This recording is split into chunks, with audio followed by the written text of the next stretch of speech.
제가 27살에 결혼을 하고 28살에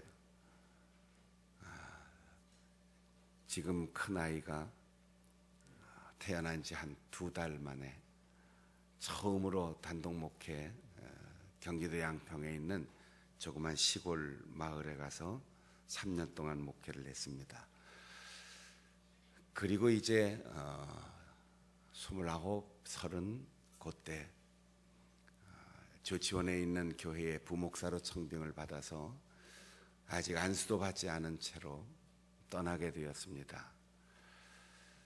교인들이 나와서 섭섭해하는 것은 물론이지만 온 동네 사람들, 믿는 사람 믿지 않는 사람 모두가 마치 국회의원이 떠나는 것처럼, 군수가 떠나는 것처럼, 동네 이장이 떠나는 것처럼 다 나와서 눈물로 전송을 하고 또 눈물로 헤어짐을 아쉬워하면서 이사를 떠나게 되었습니다.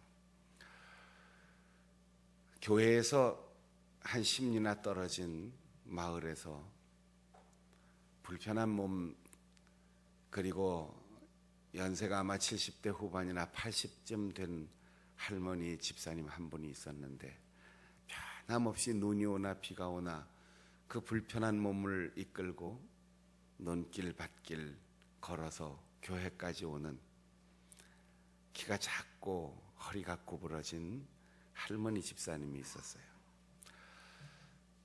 떠나는 저에게 전도사님, 눈물이 그렁그렁한 눈으로 저를 바라보시더니 가면서 커피라도 한잔 하고 가시오. 그러면서 봉투를 하나 주는데 그 봉투를 받아서 포켓에 넣고 출발해서 내내 저 할머니를 내가 언제 다시 볼 수 있을까? 저 할머니를 살아서 다시 볼 수 있을까? 그 생각을 하면서 떠났는데 그때 떠날 때 제 한 달 교회에서 주는 생활비가 10만 원이었으니까 그 할머니가 시골서 농사 지으면서 아마 자식들이 준 한 달 용돈이 얼마일지 모르지만 그 어려운 형편에 손자 같은 전도사가 떠난다고 제 손에 쥐어진 그 봉투에 들은 돈을 내가 확인할 수도 없었고 쓸 수도 없었어요. 85년부터 지금까지 꼭 32년 동안 이거 넣어놓고 쓰지를 못해서 결국은 이렇게 봉투가 누렇게 발에 있고 화폐 개혁이 될 때나 내가 쓸 수 있을까? 지금도 85년 7월 정광택 집사님 개전교회에서 사임하고 조치원교회로 부임하고 이사하는 날 아침에 이렇게 써놓고 이 누런 봉투를 꺼내서 쓰지를 못하는 거예요. 돈이 많아서 기억하는 것도 아닐 테고 그날 그 돈을 맛있게 간식을 먹든지 커피를 마시고 배가 불러서 기억하는 것도 아니고 그 할머니가 제가 3년 동안 목회하는 그 동안 얼마나 많은 정이 있어서 기억하는 것도 아닙니다. 언제 다시 볼 수 있을까? 헤어지면서 그렇게 생각했는데 지금까지도 그 할머니 집사님을 다시는 못 봤어요. 아마 벌써 돌아가셨겠죠. 아마 10년도 훨씬 더 넘은 후에 우연히 지나가는 길에 들릴 기회가 있어서 가서 그 동네에 있는 옛날 교인들도 만나고 또 그때 떠났던 박순영 전도사가 왔댄다 그랬더니 그 소문이 금방 퍼져나가더니 잠깐 들린 사이에 경로당에 있는 온 동네 노인들이 다 쫓아나왔어요. 그런데 그 집사님은 이미 세상을 떠나셨어요. 마지막이라고 하는 그 순간은, 그리고 죽음이라고 하는 것을 생각하는 순간은 언제나 사람에게 진실한 마음을 주고 또 계산이 사라지고 주고받은 지난날의 삶의 이해관계가 다 사라지고 가장 원점에서부터 다시 생각할 수 있는 기회를 줍니다. 죽음을 앞두고 너 옛날에 그랬었지, 숨이 끊어지는 순간 너 죽기 전에 나한테 한 그 얘기 해명 좀 해봐, 이럴 사람 아무도 없어요. 그런데 우리는 늘 천년 만년 이 땅에서 살 것처럼 사람들과 대화합니다. 남은 다 죽어도 나는 안 죽을 것처럼 마음가짐을 갖습니다. 예수님께서 3년 동안 제자들에게 변함없이 한 얘기가 고난을 받을 거다, 죽을 거다, 그리고 다시 살아날 거다. 이 세 가지를 끊임없이 예고하면서 내가 이 땅에 온 목적이 바로 그것이고 하나님이 메시아를 보낸다고 약속한 그 약속의 내용이 그것이다 라고 했어요. 그런데 예수님의 제자 가운데 가장 두드러진 역할을 맡은 베드로는 당신은 하나님이 기름 부어 세워주신 메시아이십니다, 구세주이십니다. 히브리 말로 메시아라는 말이 기름 부음을 받은 자, 헬라어로 번역되어서 그리스도라는 말이 되었어요. 너희는 나를 누구라고 하느냐라고 주님께서 질문하실 때 주님은 그리스도이십니다 라는 고백은 우리 민족이 그렇게 기다렸던 메시아, 하나님께서 기름 부어 세우신 우리의 왕이요, 우리의 가장 큰 대제사장이요 선지자인 당신을 통하여 우리가 구원을 받을 것입니다 라는 고백인데, 예수님께서 드러내놓고 그 제자의 고백 앞에 내가 예루살렘으로 올라가서 고난을 받고 죽임을 당하고 그리고 다시 살아날 거다. 베드로가 그 자리에서 다시 살아난다고 하는 것, 당신이 구세주라는 사실은 내가 인정하지만 당신의 방법, 고난을 받으시고 죽으신다는 그 방법은 좋지 않습니다. 내가 그건 받아들일 수 없습니다. 그러니까 주님, 예루살렘으로 가지 마십시오. 예수님의 가는 길을 가로막고 붙들고 강하게 항변하였습니다. 예수님은 순식간에 조금 전에 내가 복이 있다 말씀하시던 그분이 사탄아 물러가라, 너는 나를 넘어지게 하는 자로다. 네가 진정 내 제자라면 내 생각과 판단을 버리고 내 뒤를 따라와라. 십자가를 지지 않고는 구원의 길을 걸어갈 수 없고 십자가를 지지 않는 자는 내 제자로서 합당하지 않다. 예수님의 제자 중에 으뜸이었던 베드로가 예수님의 방법을 용납하지 않았어요. 예수님을 메시아라고 고백하면서도 예수님이 고난을 받고 십자가에 죽으러 가는 그 길을 찬성하지 않았어요. 하나님의 방법대로의 구세주가 아니고 예수님 당신의 헌신의 열정에 의한 구세주가 아니라 내 생각과 내 방법대로 해달라는 거예요. 그런데 예수님께서 예루살렘으로 올라가시고 마지막 고난을 당하시고 죽음을 앞둔 바로 그때에 예수님 앞에 찾아와서 향유를 부어드리면서 메시아, 기름 부음을 받은 자라는 고백을 드리던 베드로도 기름 한 방울 드리지 않았는데 이스라엘 민족 중에 누구도 예수님을 메시아라고 고백하든 고백하지 않든 발 닦을 물, 손 씻을 물도 주지 않았는데 이 여인은 향유 옥합을 들고 와 그걸 깨뜨려서 예수님께 부어드렸습니다. 제사장도 아니고 선지자도 아니고 임금도 아니고 제자도 아닌 베다니의 한 여인은 예수님을 기름 부음 받은 자, 메시아, 고난을 받고 죽으시는 그 메시아를 그는 받아들이고 인정하고 고백하고 기름을 부어 드렸습니다. 이 기름을 부어드린 여인의 이야기는 오늘 읽은 마가복음 14장과 마태복음 26장과 요한복음 12장에 동일하게 기록되어 있어요. 누가복음 7장, 이 특별기도 성회의 제일 첫날 읽었던 본문은 오늘의 이야기와 다른 이야기입니다.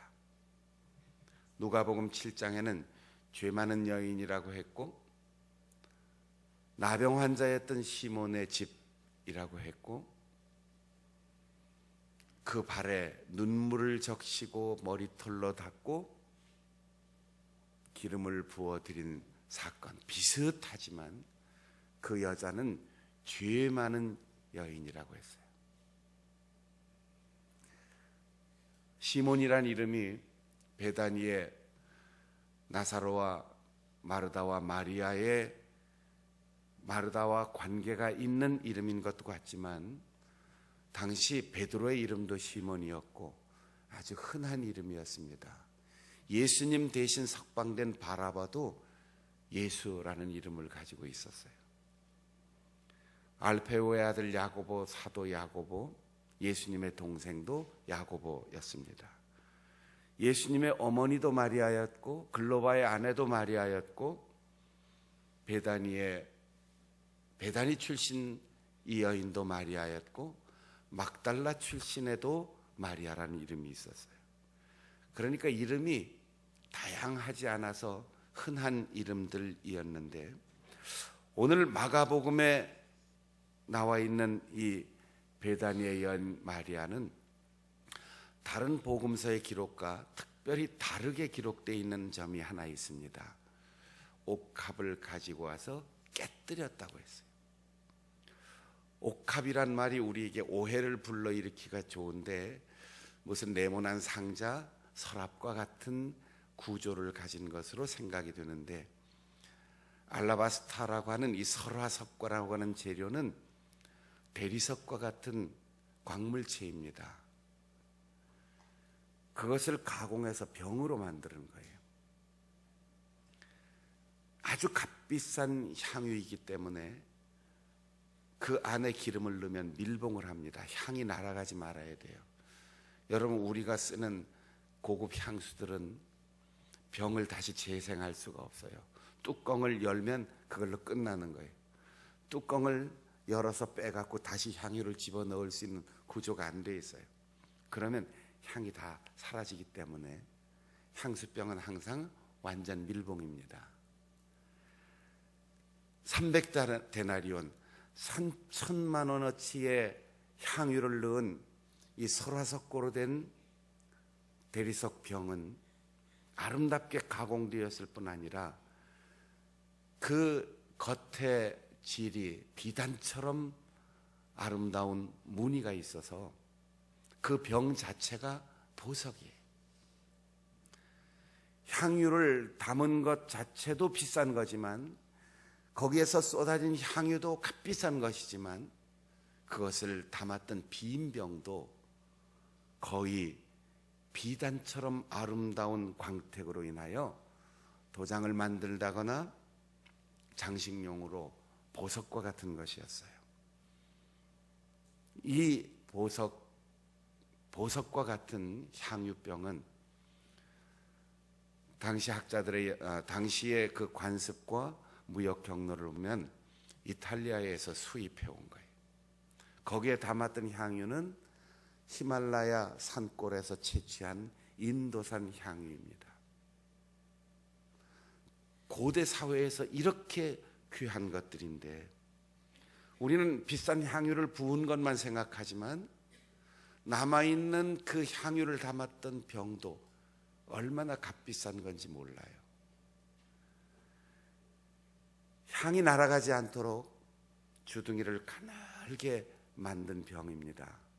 그리고 완전 밀봉해서 재산 가치로 보존하던 겁니다. 이걸 열고 그것을 다시 닫을 수 있는 그런 방법과 시간이 없어요. 그러니까 여인은 아까워하지 않고 병의 주둥이를 깨버린 겁니다. 무슨 뜻입니까? 다 드렸다는 거예요. 비싼 걸 드려서, 귀한 걸 드려서 의미가 있다라는 사실을 넘어서서 다시는 사용할 수 없도록 병을 깨뜨리고 그냥 부어 드렸습니다. 그리고 다 드렸다는 의미, 병을 깨뜨렸다는 의미는 다른 분에게는 한 방울도 주지 않겠다는 거예요. 사랑은 독점하는 겁니다. 여러분, 만일 내가 사랑하는 애인이 생겼어요. 그런데 그 애인이 난 당신에게 90%의 사랑을 주겠습니다. 10%만 한 대여섯 명에게 2%씩 나눠주면 안 될까요? 안 돼요. 99.9%도 안 됩니다. 사랑은 100%를 주고 받는 겁니다. 이 여인은 다 드리고 오직 한 분 예수 그분께만 드리기 위하여 그 병을 깨뜨린 겁니다. 그리고 그 머리에 부어드렸습니다. 예수님을 내 인생의 구주로 영접할 뿐 아니라 거기에 모인 많은 사람들에게 이분은 하나님으로부터 기름 부음 받은 메시아, 구세주, 그분이 고난을 받으시고 그분이 십자가에서 죽으시는 것은 우리를 위한 속죄양이십니다라는 증거입니다. 대제사장이 외면하고 바리새인이 외면하고 유대민족이 버린 예수 그리스도를 마리아가 메시아로 인식하고 고백하는, 그래서 아무도 인식하지 못했던 예수 그리스도에 대한 신앙을 고백함으로 그녀가 제사장이 되고 그녀가 예수 그리스도를 왕으로 존귀한 자리에 임명하는 역설적인 상황이 벌어지게 된 겁니다. 그 향유 냄새를 맡고 그 양을 보고 그 아까운 보석함이 깨어지는 것을 보면서 베드로는 분노하였습니다. 왜 낭비하느냐? 예수님께서는 그만두어라. 좋은 일 했다. 나를 메시아로 인정하고 세우고 내가 마지막 가는 장례식을 준비하는 이 여인의 행위는 낭비가 틀림없지만 그 낭비는 거룩한 낭비다. 아름다운 낭비다. 복음이 전파되는 곳에 언제나 이 여인의 행위가 기록되고 언급되고 기억될 것이다 라고 했습니다. 폴 틸리라고 하는 신학자가 쓴 설교집에 거룩한 낭비라는 제목의 설교가 역사에 남았습니다. 스위스의 신학자 발타자르라고 하는 분이 이런 얘기를 했어요. 음악, 미술, 예술, 사회복지 이런 것 다 낭비다. 그런데 아름다운 낭비다. 기독교는 근본적으로 낭비가 미덕인 종교다. 기독교의 근본적인 태도는 계산해서 이익을 얻는 것이 아니고 생산성 있는 일을 해서 무엇인가 소득을 얻는 것이 아니고 과소비하고 어리석은 것을 교환하는, 다 주고 아무것도 받지 못하는 그런 낭비인데 그것이 아름다운 낭비, 거룩한 낭비다. 진리와 옳음에 기독교가 집중할 때 하나님은 아름다움을 우리에게 보여주셨다.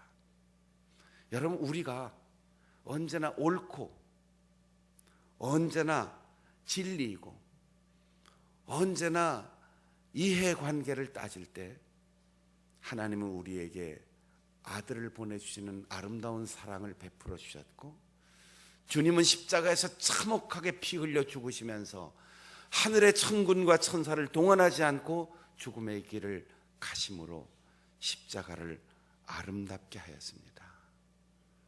오늘 옳은 사람은 많아요. 진리를 깨닫고 구원받은 사람도 많아요.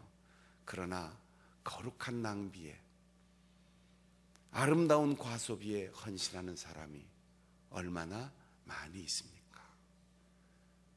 베다니의 마리아는 진리를 말하지 않고 옳음을 주장하지 않고 아름다운 낭비를 통하여 메시아가 이 땅에 오신 이유를 설명했고, 하나님의 과소비를 우리에게 그대로 설명하셨습니다.